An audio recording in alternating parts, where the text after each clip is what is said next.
Hey, what's up? Good morning. Good Hello. morning. Good morning. Why do you have us up this early?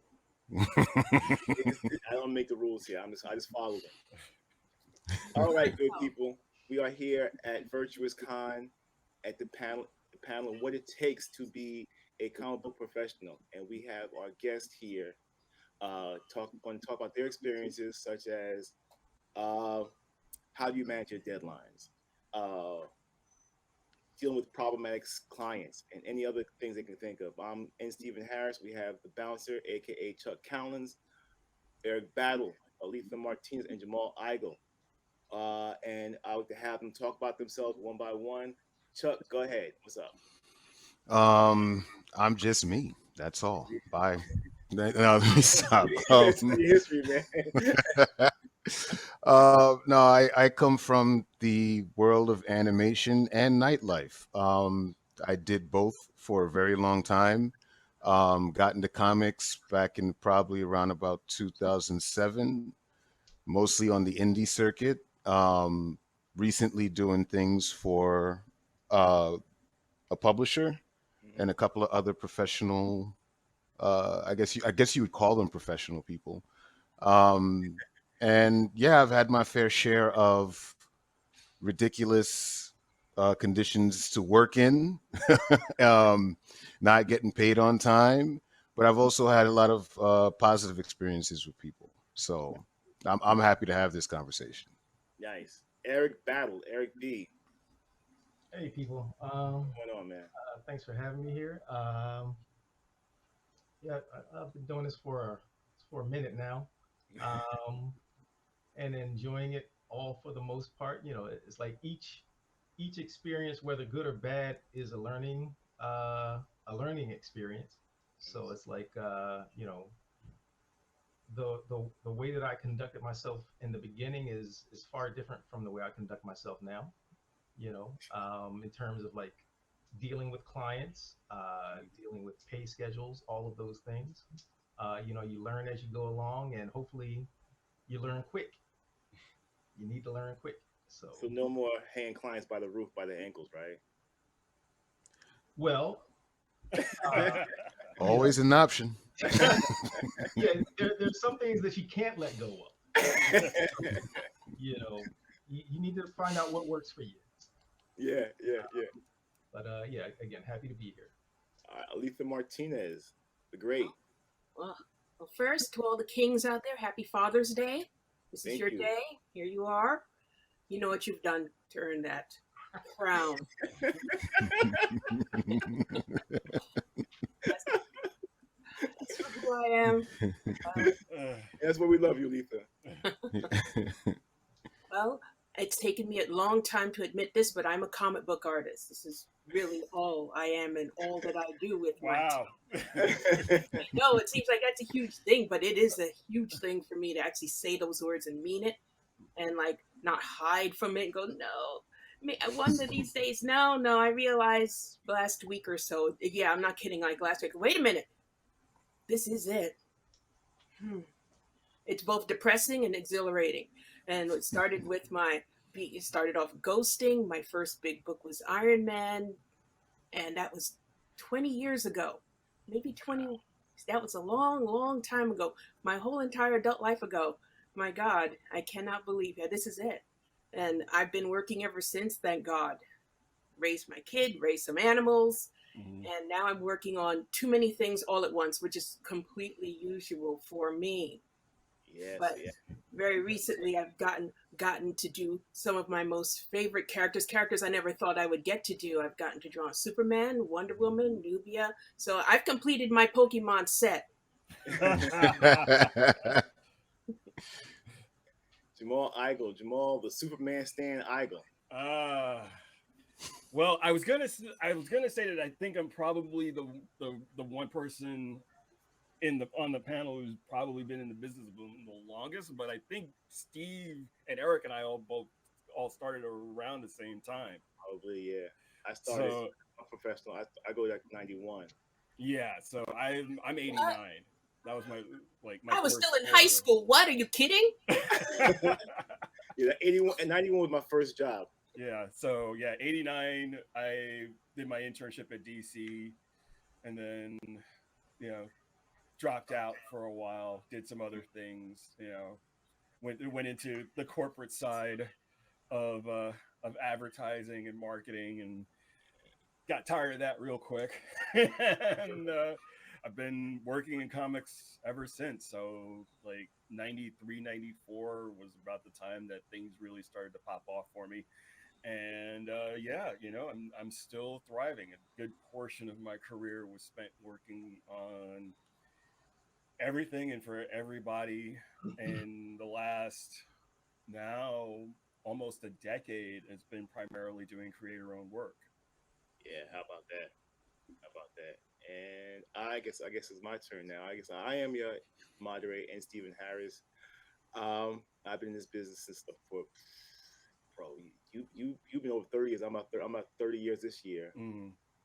And yeah, I've been Marvel, DC, Dark Horse, Image. Yeah, the past decade been independent and creator owned stuff. And we've all had a few awards along the way, a few nominations, and we're here. We And are we're here. here. So the first question is, and anybody can take it up. Yeah, anybody take it up. How do you manage your deadlines? Okay. Like, Well, Chuck, you go first. oh, no, I was just gonna say it all really depends on the project, to be quite honest. Like, you get some projects that you could do literally in your sleep, and you can just breeze through it and get it done before the deadline. And then there's other projects that are just like you wake up in the morning and like, I ain't touching this for like the next week. I can't do it.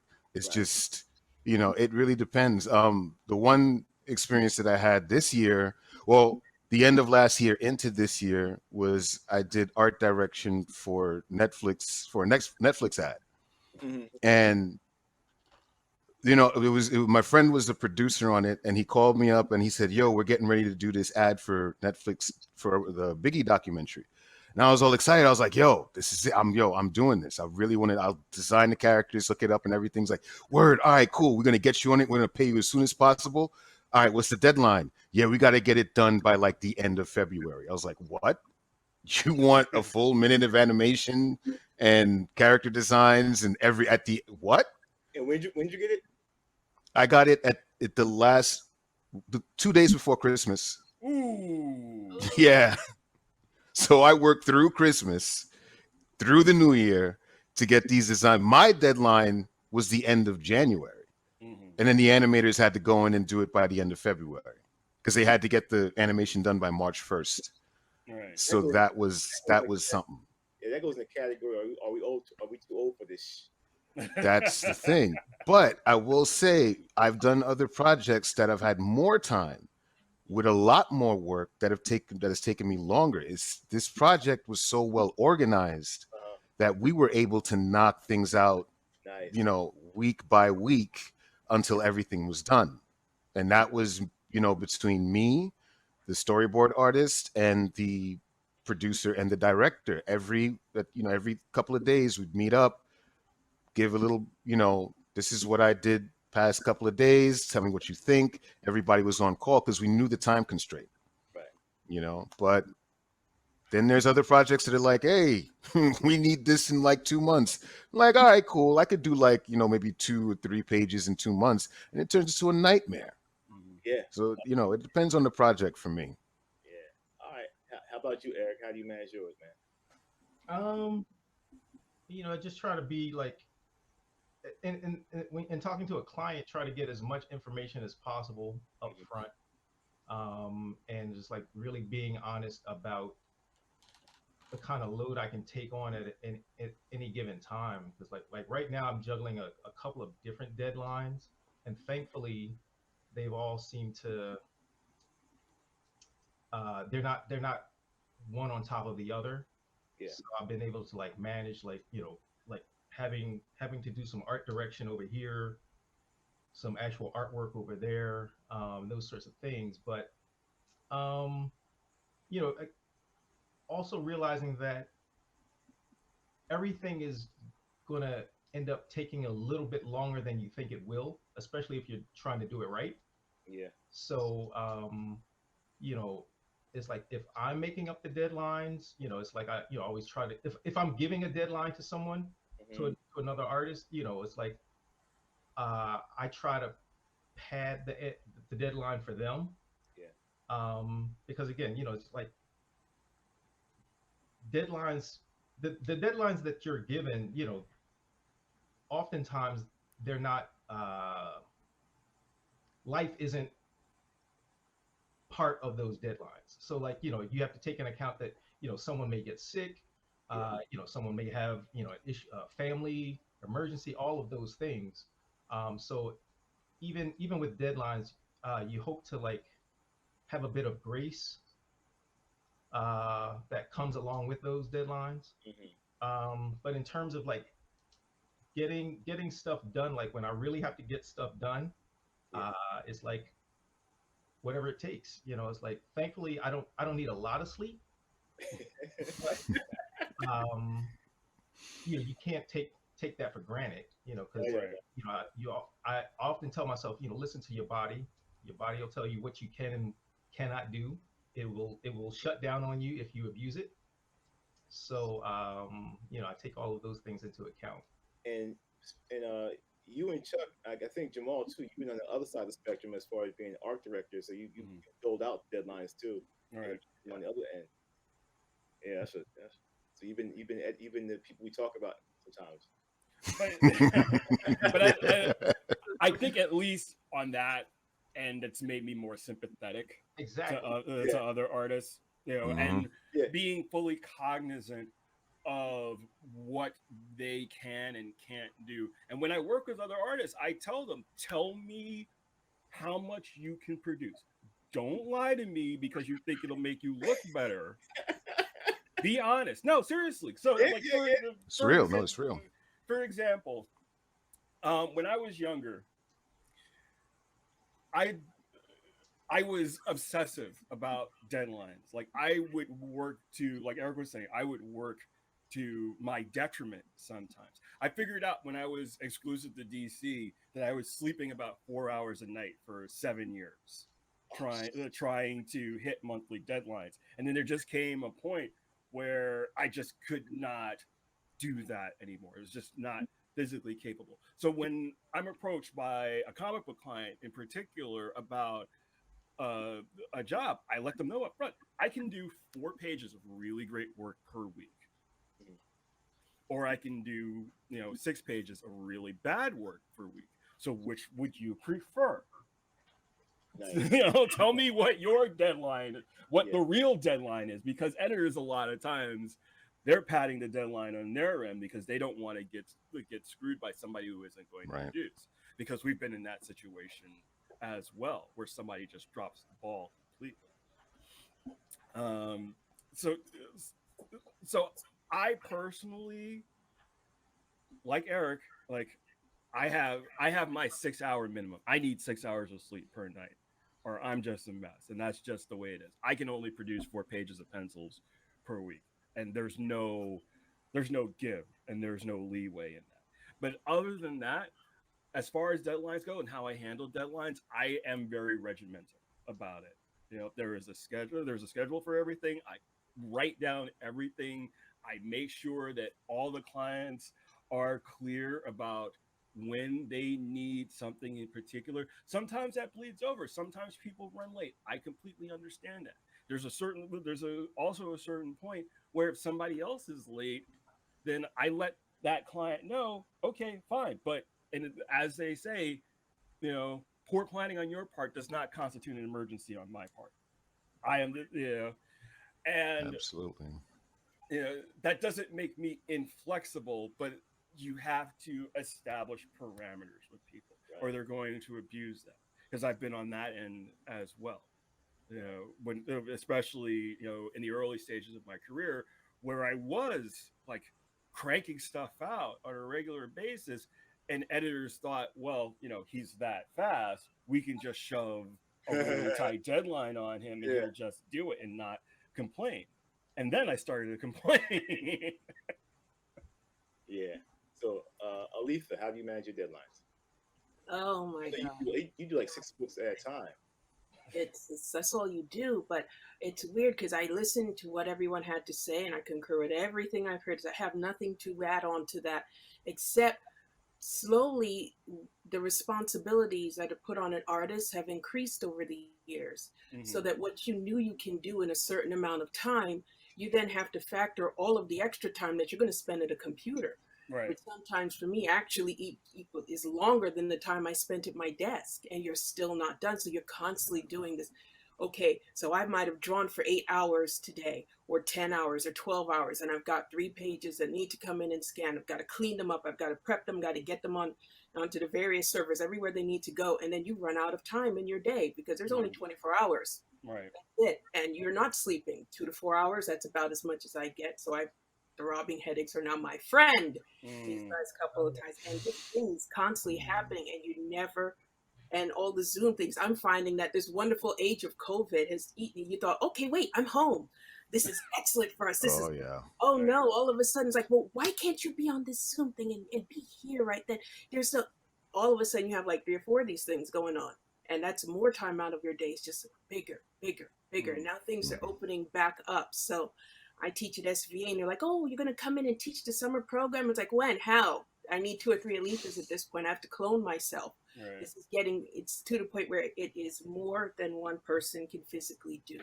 Mhm. And this is, I guess, in an effort to save time, effort, money. So if you're a penciler, you can learn to pencil and ink. So now you're not doing one job a day, you're doing your penciling, inking. Then you're doing the bullpen work. Then you're doing the cleanup. Then you're doing the coloring. I have a job that I have to go all the way, take it to lettering and make sure I get all of the pages done by Friday, on top of the other 2 that need their stuff too. And it's just Wow. there, it's just constant. And I'm going, okay, at which point do you slam on the brakes? And now that's the other thing I didn't hear anybody discuss. We need to be paid. We're industry whores. I need my money. I cannot feed my child without money. So I can't turn down jobs. I'm worried. I'm scared. This is age of COVID. I've seen people lose everything they have. You can't afford it. So factors, tons of factors that just Right. keep you at that desk. And that goes into my next question with multiple projects. How do we manage multiple projects? Because comics is hard to do. Comics is hard to do multiple projects because it's a 24, 20 page book that you spend a month plus to do, Right. and then the other projects you might want to take on, but it's sometimes comics, and if it's a monthly deadline, it's an all consuming project issue. So, do you guys do multiple projects at once? Or I know some of you touched on that in the last question. Yeah. Yeah. I've found myself of late on top of my interior work doing more covers than I used to. Then on top of that, I'm writing as well. So I have to find that extra time to sit down and do dialogue or do a plot or I'm prepping another creator owned project, so I'm doing research for that, and on top of drawing the stuff that I probably get the paid the most for, but also I've been doing these anthology projects where I'm writing for other artists, and it's again that's where the organization for me comes in, and that was something I had to learn. Yeah. Like, I was used to be really good at keeping track of all this stuff in my head. I'm old now, so it doesn't work out quite as well. I blame social media and those kids. Okay, that's a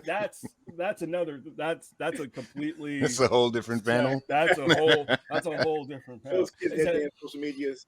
It's actually really funny because I was at a memorial service for one of my relatives yesterday, and my cousin comes up to me, and we don't talk on a normal basis, but I found out that he stalks me on social media just to watch me fight with trolls. So That's right. I forgot about you fighting trolls. I was thinking about promoting. This is Jamal Wars out there. Well, for me, fighting with trolls and promotion kind of go hand in hand. Yeah. Multitask. I get it, man. Because sometimes, I mean, I've had projects now that I've had with I say with liberal deadlines, Mm. and so I've been able to stack things I'll say if someone comes to me, I'll be able to say, okay, I can see I'll be on this project now until this month and Right. next, and then Hmm. at X month I could jump in and do this for you. But sometimes things just slip and bleed over, or there's a snag, maybe too much Disney Plus on my part. I don't know. I'm just saying. Uh, but but yeah, so and this is like managing these deadlines. 'Cause, it was COVID. I was fortunate enough to have some money come in and have an ongoing project that helped me, and plus other projects that help feed me Right. and sustain me. So I was wondering about you guys, man. No, just in the breadth of our career, COVID and so on, of managing your deadlines, taking on multiple projects, and how's that worked for you? Multiple projects. Well, Well, I was going to say, I feel that everybody's different. I know for a fact I have a minimum of 2 projects at a time. I can't do, and it really all depends because if you do multiple projects, one like if you're taking on 3, one of them is going to suffer. Mhm. Like if you're talking about like it's like you said, Stephen, if you have something that's a very liberal deadline and you're just working through that, Yeah. and then you have something that's an actual deadline and you have to get that done by a particular time, and then you have another project, let's say it's like a cover or something, Yeah.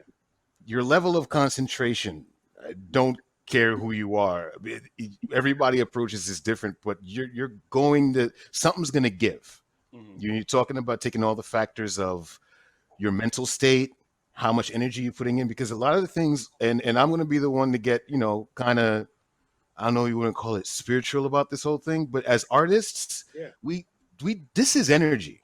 Yeah. Yeah. We sit at this desk and we work on stuff, and literally I've gone through a whole drawing and do it and get up like as if I just ran around the block like 30 or 50 times. Oh yeah.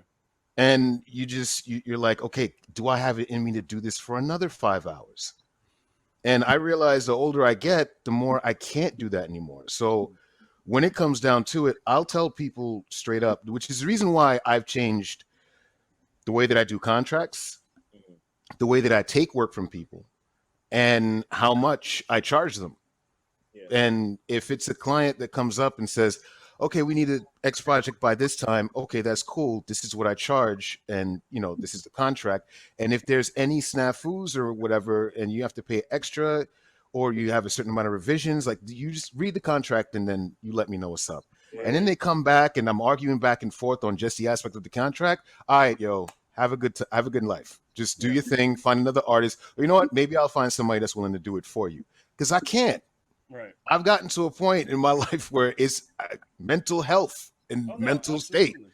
You Yeah. gotta be able, and us as artists have to be able to pick and choose these clients, and also pick and choose the kind of people that have companies out there, and we have to literally like review, is the editor going to be competent enough to run this project a certain way where everybody's able to work efficiently?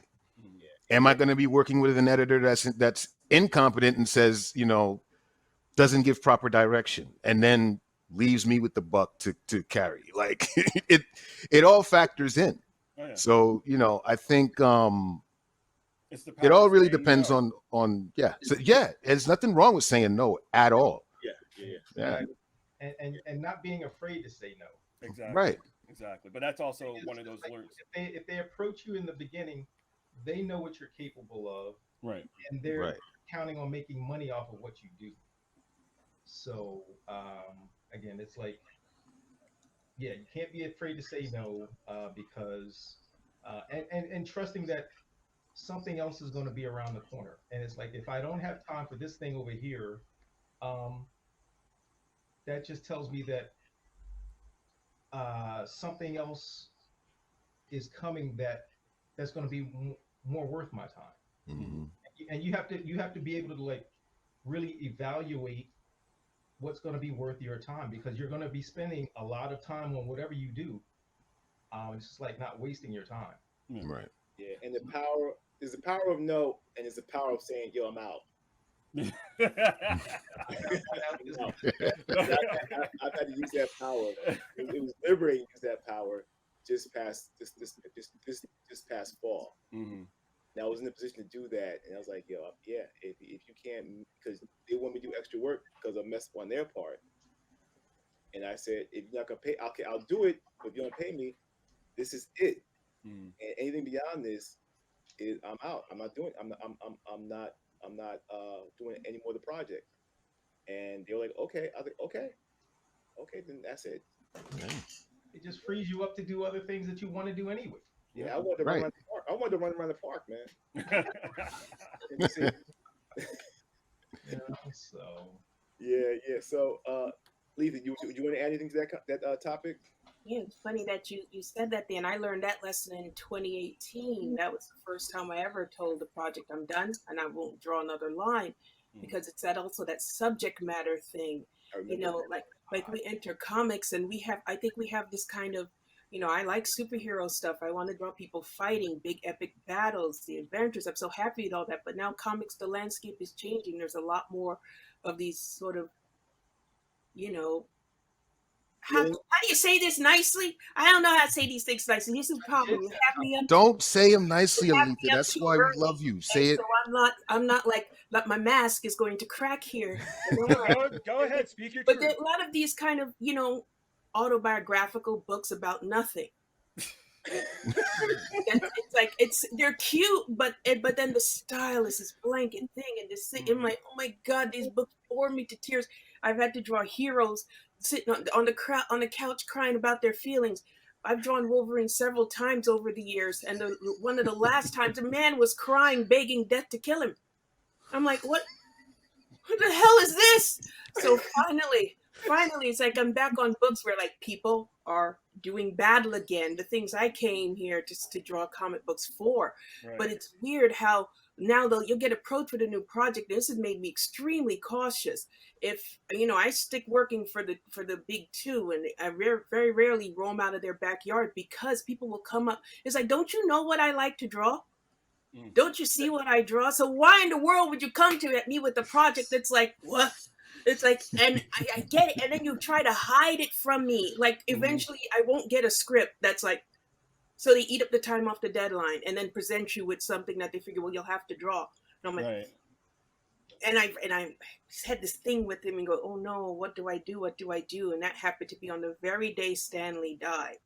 So it was like I heard his words at the back of my head, with great power comes great responsibility. We heard him like, and so I said, you know what? No, I'm not here to draw this. I will not draw this. And well, then I got my child threatened. They're going to come burn down my house. Well, come. No one is more angry than a comic book artist that has no sleep. So come. I'm here. Wow. I'm still waiting. I'm still waiting for them to show up. Wow. No, I mean, look, I know you got some stories, Aletha, because trust me, for as long as we've known each other, you've told me some. I never knew that one. That's crazy. Look, I got machetes here for you if you need it. Homeboy. Like, nah. It's like, yeah, I think like girls, especially, like we get threatened. Wow. Threatened. People will come up, and it's like, honestly, really? You're not scared of me? You should be. Yeah, that's the eye opener that some of us as men have seen that are friends of women had to deal with, that had to see what you all deal with in these streets, in these comic book streets. Yeah. And the things that occur in your DMs, and the boldness that some of these guys have to approach women that they would say to us. Mm-hmm. And the fears that women have, like I hear what you all talk about, and like I don't talk to a lot of women in the industry, but when I do, they have a fear of, I guess, like losing their looks, and somehow that is going to cost them jobs. And I'm like, what? It's like, and they fear age. Like, I'm too old for this. It's like they're like, when they think about getting too old for something, they think that's going to cost them work. And I've never had those concerns. I guess I think I was very lucky. I was never one of those women considered to be beautiful. So I better work on talent, and I better be strong. So those are the things that I rely on. And I'm going, what does the amount of makeup you wear have to do with the jobs? Oh no, I don't want work like that. That's not going to work for me. Right. It's like, that's not the way to respect. That's like the way to be talked about. and this fear that's like, oh, what are we going to do if I cross over this age? You're going to cross over that age. Look, you all are older than I am.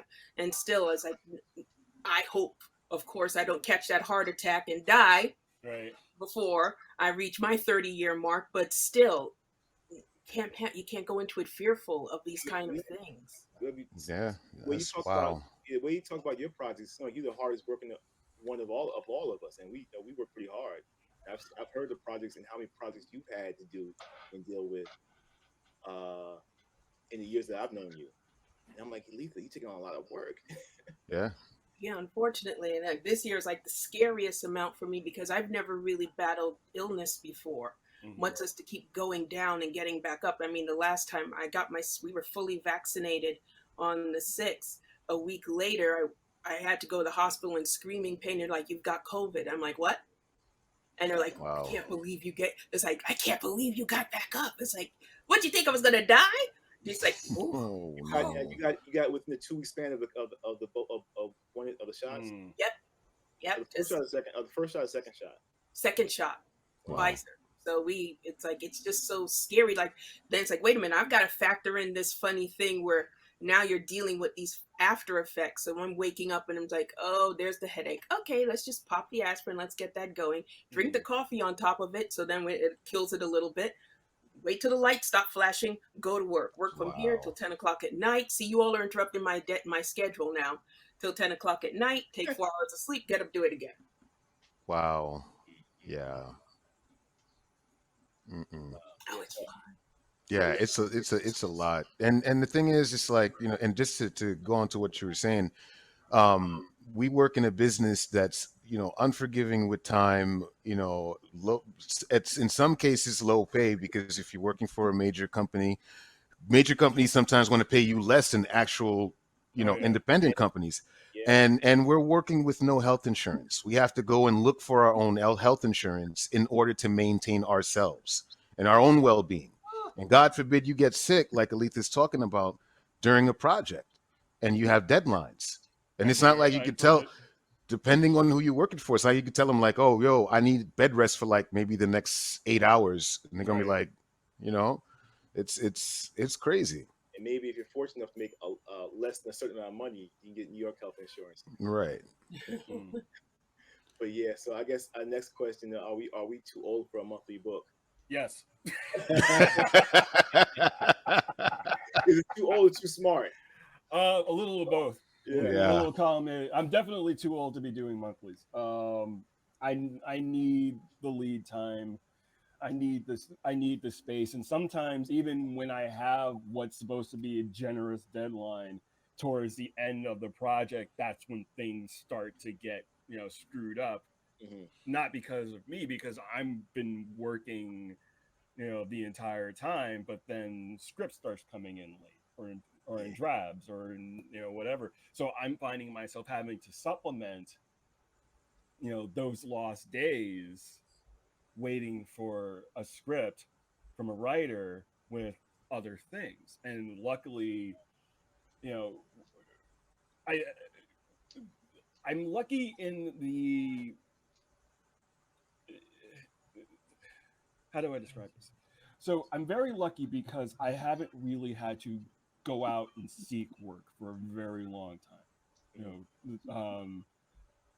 9 times out of 10, I'm working on something because I'm approached about doing it. And it really is up to me whether or not I want to take something or whether or not I can fit something in. And sometimes it works out, sometimes it doesn't.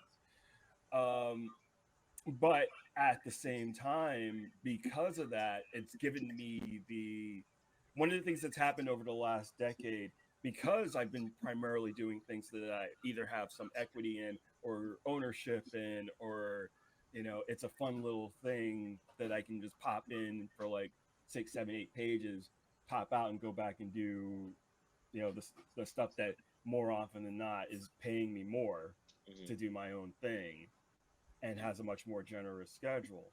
Yeah. Is that I have that ability to say no to things. I have that ability to walk away and say, screw this, I don't need this. And that's good. It's good you know, and sometimes it's bad because you know you might end up burning a bridge with somebody, Mhm. but you have to be concerned about yourself. You Yeah. know, I think back over the course of my career, we're talking about, you know, how do we get paid? I'll tell you a quick story.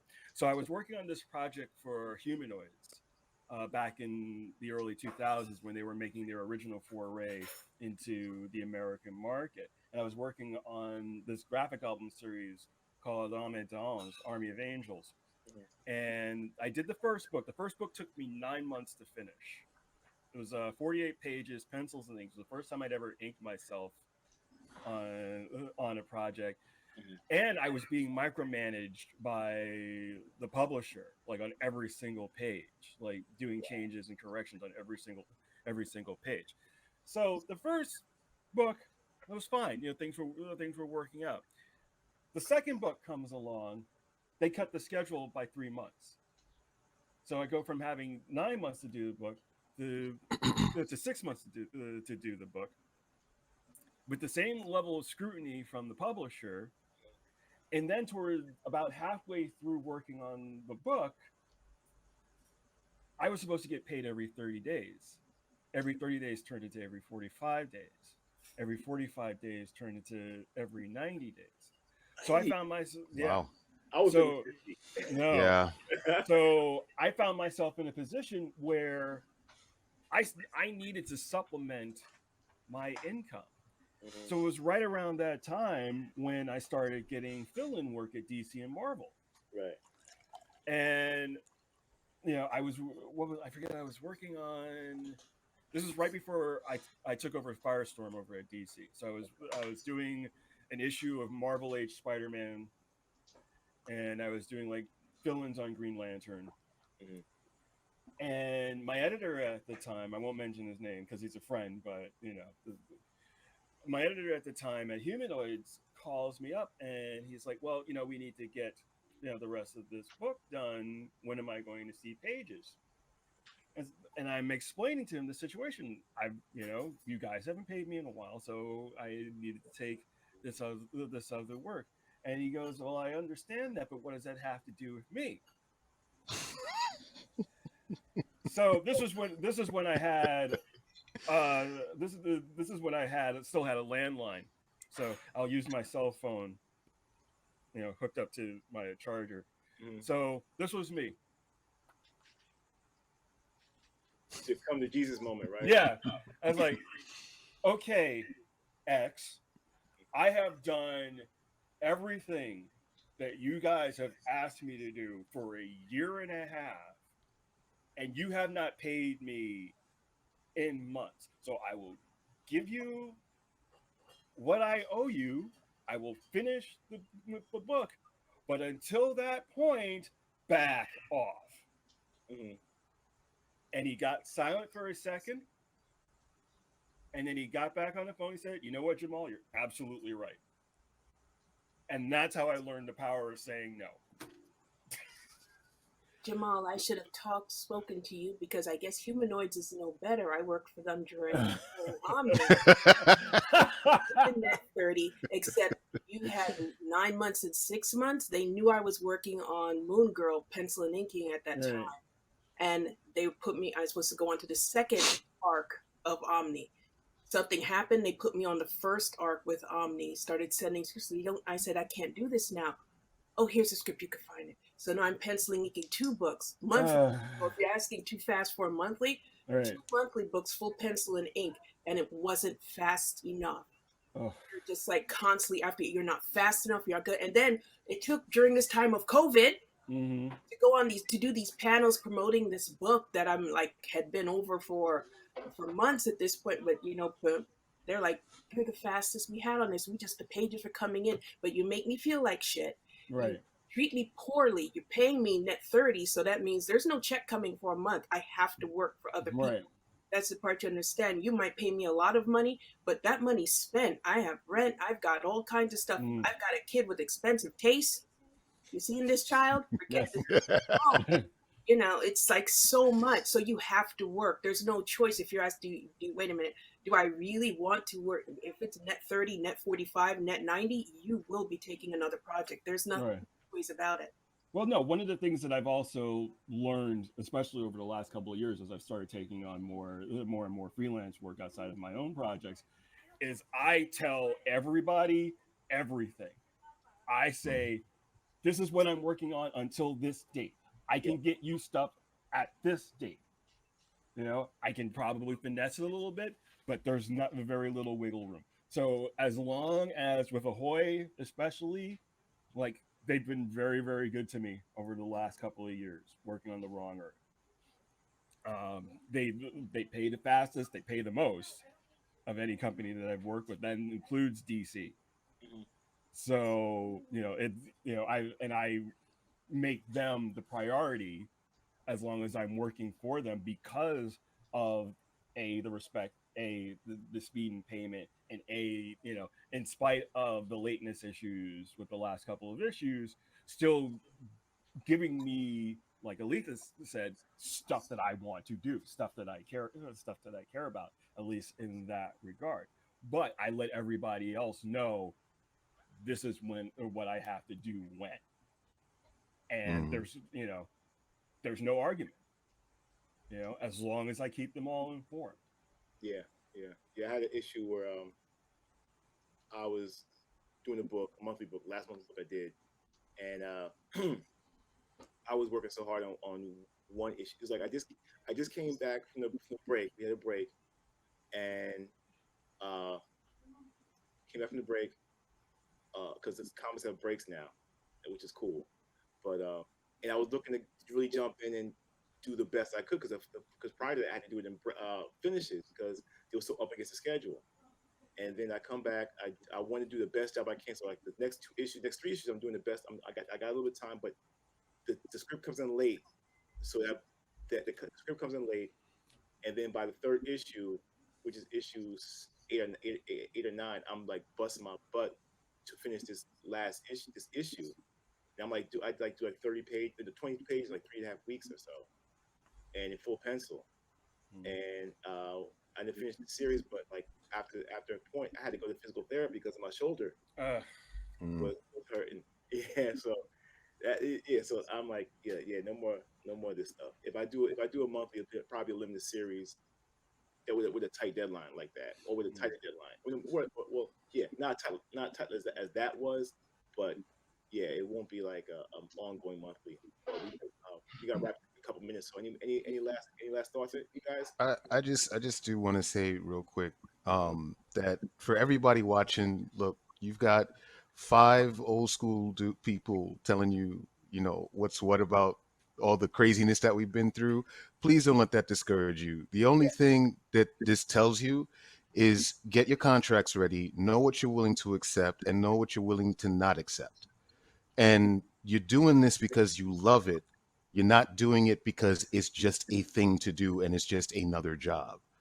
Okay, so get all your contracts ready, get ready to know what to look for, and yeah, and like we all said, just get ready to say no sometimes, Yeah, and yeah. and look out for yourself doing it. Because we all, like I said, we all love this. Like you said, we all love this, and we're trying to tell you this so you will continue loving it and to protect yourself with certain clients, or all clients, with all Yeah. clients. Right, right. Because the good ones, they're good ones, but you gotta let them know what's up. And the reason with contracts, not just because you may trust somebody, but because sometimes over time, in the course of the project, you may forget some things, and it's there in writing for you to Mhm. remind somebody, or they to remind you of what you agreed to. Mhm. So we want to keep this fun for you. Art is a beautiful thing. We want to keep this thing going and have you guys keep doing it and have a good time doing it. And also, I got to promote. I got to say, promote the vendors that are are here at VirtuousCon and on the main floor. And you got people here saying hey on the chats. And you guys got any projects you want to promote real quick? Just Oh, I got yeah. something. So finally, Black #1 is in stores on June 30th. But not black, white #1. Holy moly. The follow-up to Black, White, is finally in stores on June 30th. The Wrong Earth, which I'm working on for Ahoy Comics, is in stores. The trade paperback for Wrong Earth Night and Day will be out sometime this fall. And there's other stuff coming up. Announcements will be made soon. All right. We got real quick. Eric, you want to say something? I mean, Ethan, Eric, you want to say something? Right now, the graphic novel that I've been curating and art directing for Temple University is called Blam: Black Lives Always Mattered. We're getting that to the printer probably in the next couple of weeks, so I'm really excited to be able to show some of that in the upcoming weeks. But on that graphic novel, I've got people like Dwayne Turner on there. I've got Jamar Nicholas, Shalene S, Damali Beatty, a whole host of fantastic artists. All right, cool. A beautiful book. Been working on it for a while, but when people see it, they're gonna want to have it, and I'm really happy, just elated to be able to bring it to everyone. So okay, Lisa. So, in that vein, Represent is coming out in its graphic novel form. Eric and I worked on that book for DC Comics. Also, Superman Red, White, and Blue is coming out, and both of those are this month. Nubius just passed, and what's got future for that? And Science of Ghosts. And I know I've forgotten two more others. Please, I'm so sorry, but I'm always in the store somewhere. Right, and I'm in Represent also. That's I'm right. Right there with you guys. Chapter 8, and the next trade, I don't know when that's coming out, but yeah, yours is out now on the shelf. You and Eric's out now on the shelf, and I got my book, the book I'm working on, Indigo Clan. That is indigoclan.com. That's out now. I did 4 issues of that, and I did Octobriana, which is coming out in August. And we're all on social media. We're all on Instagram and Facebook. Just search our names, and we're there. Definitely. can we give a shout out to Jim and the Algeria crew? Yep. Yeah. So if that's it, I guess we wrap this up, and it was great being here. Sorry we couldn't answer any questions, but it was great talking to you guys. Likewise, definitely, Absolutely. man. All right, y'all. Thank you for having us.